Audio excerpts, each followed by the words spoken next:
Bismillahirrahmanirrahim. Assalamualaikum warahmatullahi wabarakatuh.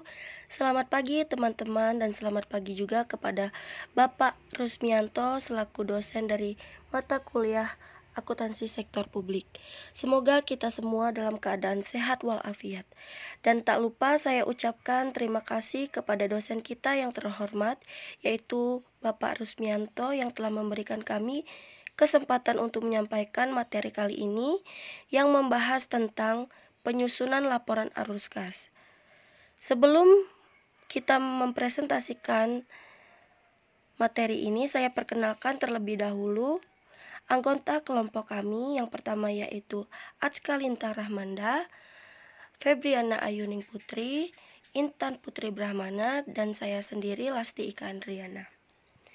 Baiklah, untuk presentasi pertama saya persilahkan kepada rekan saya, Acka Lintang Rahmanda. Nama Acka Lintang Rahmanda, NPM 197550001. Laporan arus kas. Entitas pelaporan yang wajib menyusun dan menyajikan laporan arus kas adalah unit organisasi yang mempunyai fungsi bendaraan umum. Unit organisasi yang mempunyai fungsi pembendaraan umum adalah unit yang ditetapkan sebagai bendaharawan umum negara atau daerah dan atau kuasa bendaharawan umum negara atau daerah. Laporan arus kas adalah bagian dari laporan finansial yang menyajikan laporan informasi penerimaan dan pengeluaran kas selama periode tertentu yang diklasifikasikan berdasarkan aktivitas operasi, investasi, pendanaan, dan transitoris. Klasifikasi arus kas menurut aktivitas operasi, investasi, pendanaan, dan transitoris memberikan informasi yang memungkinkan para pengguna laporan untuk menilai pengaruh dari aktivitas tersebut dari posisi kas dan setara kas pemerintah. Informasi tersebut juga akan digunakan untuk mengevaluasi hubungan antar aktivitas operasi, investasi, pendanaan, dan transitoris. Terdapat sedikit perbedaan pada klasifikasi dan unsur LAK versi SAP berbasis CTA menurut PP 24 tahun 2005 dan LAK versi SAP berbasis akrual PP 71 tahun 2010. Perbedaan kas toward akrual. Arus kas masuk dan keluar kas diklasifikasikan berdasarkan aktivitas operasi, investasi, aset non-keuangan, pembiayaan, dan non-anggaran. Sedangkan akrual, arus masuk dan keluar kas diklasifikasikan berdasarkan aktivitas operasi, investasi, pendanaan, dan transitoris. Tabel perbandingan LAK berbasis CTA dengan LAK berbasis akrual. Klasifikasi LAK SAP berbasis CTA 1. Aktivitas operasi 2. Aktivitas investasi non-keuangan 3. Aktivitas pembiayaan 4. Aktivitas non-anggaran. Sedangkan klasifikasi LAK SAP berbasis akrual 1. Aktivitas operasi 2. Aktivitas investasi 3. Aktivitas pendanaan 4. Aktivitas transitoris. Dalam aktivitas investasi non-keuangan, LAK SAP berbasis CTA mencakup penerimaan atau pengeluaran kas dari transaksi penjualan atau pembelian aset tetap, sedangkan LAK SAP berbasis akrual tidak mencakup penerimaan atau pengeluaran kas. Selanjutnya, dalam aktivitas investasi, LAK SAP berbasis akrual mencakup penerimaan atau pengeluaran kas transaksi penjualan atau pembelian aset tetap perolehan atau penjualan investasi jangka panjang, pembentukan atau pencairan dana cadangan. Selanjutnya, dalam aktivitas pembayaran, LAK SAP berbasis CTA mencakup penerimaan atau pengeluaran kas dari transaksi perolehan atau penjualan investasi jangka panjang, penarikan atau pembayaran pinjaman, pembentukan atau pencairan dana. Dalam aktivitas pendanaan, LAK SAP berbasis akrual mencakup transaksi penerimaan atau pengeluaran kas dari transaksi penarikan atau pembayaran pinjaman. Dalam aktivitas non-anggaran, LAK-SAP berbasis CTA mencakup penerimaan atau pengeluaran kas transaksi di luar APBD, seperti transaksi PFK, contoh iuran taspen. Sedangkan LAK-SAP berbasis akrual, substansi sama hanya beda istilah. Di sini menggunakan istilah aktivitas transitoris. 1. Aktivitas operasi. Aktivitas operasi adalah aktivitas penerimaan dan pengeluaran kas yang ditujukan untuk kegiatan operasional pemerintah selama satu periode akuntansi. Arus kas bersih aktivitas operasi merupakan indikator yang menunjukkan kemampuan operasi pemerintah dalam menghasilkan kas yang cukup untuk membiayai aktivitas operasionalnya di masa yang akan datang tanpa mengendalikan sumber pendanaan dari luar.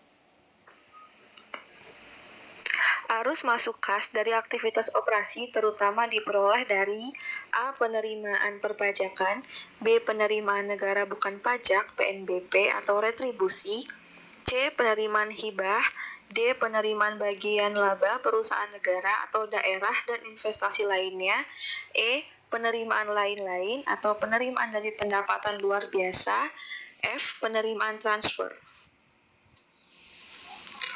Arus keluar kas untuk aktivitas operasi terutama digunakan untuk A. Pembayaran pegawai, B. Pembayaran barang, C. Pembayaran bunga, D. Pembayaran subsidi, E. Pembayaran hibah, F. Pembayaran bantuan sosial, G. Pembayaran lain-lain atau kejadian luar biasa, H. Pembayaran transfer.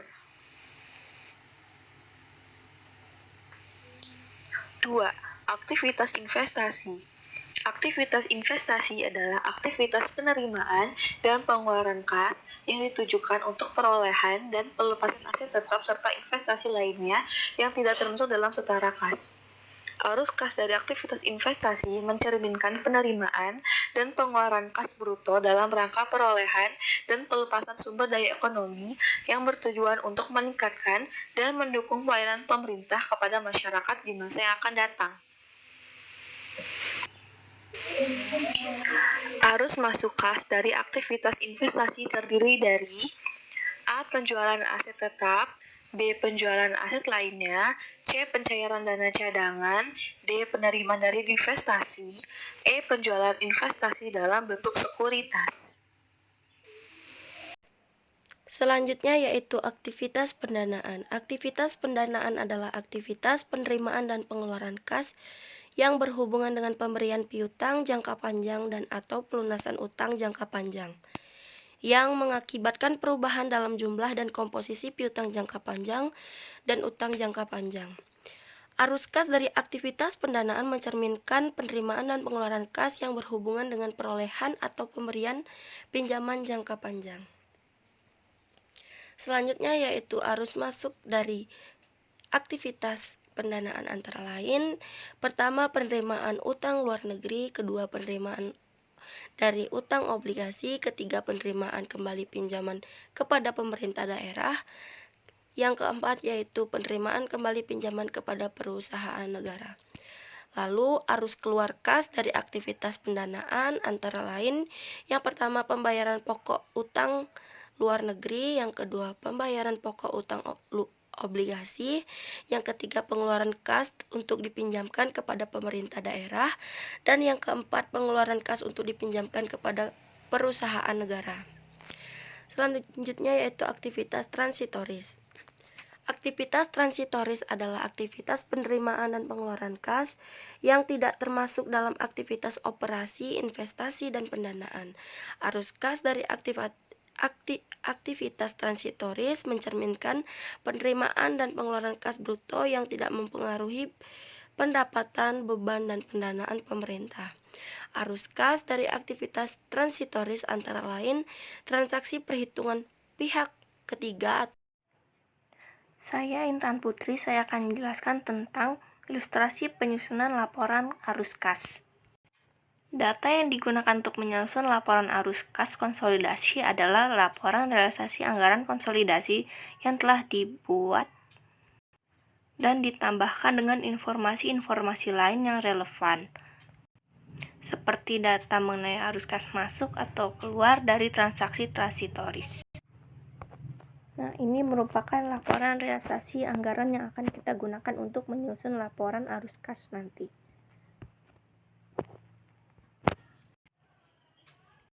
Agar memudahkan, kita dapat melihat nominal yang ada di kolom saldo gabungan.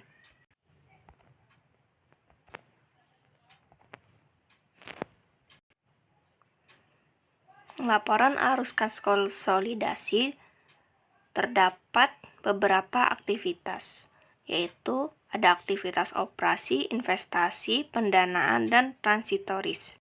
Yang pertama yang kita masukkan adalah arus kas dari aktivitas operasi. Arus kas aktivitas operasi ini digunakan untuk kegiatan operasional. Data penerimaan arus kas masuk dan pengeluaran arus kas keluar dapat kita lihat di laporan realisasi anggaran yang sebelumnya. Untuk arus kas masuk, kita dapat melihat di bagian pendapatan. Pendapatan asli daerah dan pendapatan transfer termasuk ke dalam aktivitas operasi. Dan kalau ada pendapatan lain-lain daerah yang sah juga dimasukkan. Untuk arus kas keluar dapat kita lihat di bagian belanja, yaitu belanja operasi. Belanja pegawai dan tunjangan dan belanja pegawai honor digabungkan untuk pembiayaan pegawai.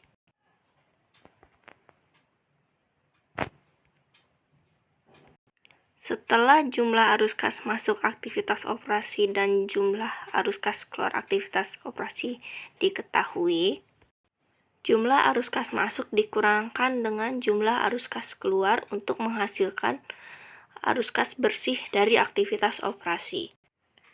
Selanjutnya adalah kita mencari arus kas dari aktivitas investasi.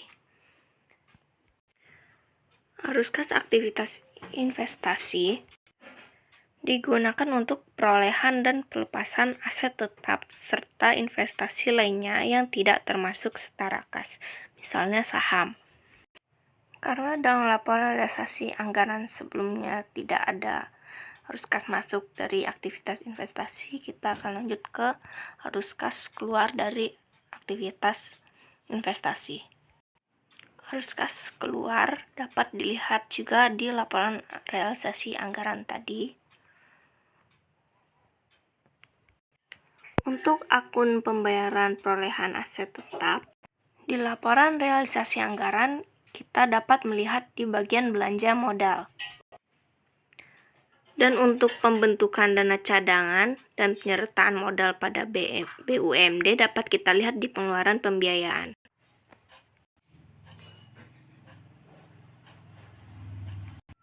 Setelah didapat, selanjutnya kita jumlahkan semua datanya. Selanjutnya adalah arus kas dari aktivitas pendanaan. Aktivitas pendanaan digunakan untuk pemberian atau pelunasan piutang jangka panjang yang mengakibatkan perubahan jumlah dan komposisi utang atau piutang jangka panjang. Arus kas aktivitas pendanaan datanya juga kita dapat lihat di laporan realisasi anggaran, yaitu penerimaan pembiayaan pinjaman pemerintah pusat. Karena tidak ada arus kas keluarnya, langsung kita jumlahkan saja menjadi arus kas bersih dari aktivitas pendanaan. Selanjutnya adalah arus kas dari aktivitas transitoris. Aktivitas transitoris adalah pengeluaran dan penerimaan kas bruto tidak mempengaruhi pendapatan, beban, dan pendanaan pemerintah. Arus kas aktivitas transitoris tidak termasuk dalam aktivitas operasi, investasi, ataupun pendanaan. Datanya juga tidak ada di dalam laporan realisasi anggaran konsolidasi. Sehingga kita harus menggunakan informasi lain yang relevan. Salah satu contohnya yaitu penerimaan dan pengeluaran perhitungan pihak ketiga. Dan sama seperti sebelumnya, jumlah arus kas masuk dikurangkan dengan jumlah arus kas keluar sama dengan arus kas bersih dari aktivitas transitoris. Setelah menemukan semua jumlah arus kas bersih, selanjutnya adalah menambahkan jumlah arus kas bersih dari setiap aktivitas untuk menghasilkan kenaikan atau penurunan bersih kas selama periode, yaitu Rp4.719.498. Setelah menemukan kenaikan atau penurunan bersih kas selama periode, selanjutnya kita menambahkannya dengan saldo awal kas untuk menghasilkan saldo akhir kas. Saldo awal kas dapat kita lihat di saldo akhir kas pada tahun sebelumnya di bagian saldo akhir kas. Saldo awal kas senilai Rp35.750.654 ditambahkan dengan Rp4.719.498, hasilnya adalah saldo akhir kas Rp40.470.152. Sekian presentasi dari kami, semoga dengan presentasi ini dapat menambah wawasan bagi kita semua. Dan apabila ada tutur kata kami yang kurang berkenan di hati Anda, mohon untuk dimaafkan. Sekian dari kami, sampai jumpa dan wassalamualaikum warahmatullahi wabarakatuh.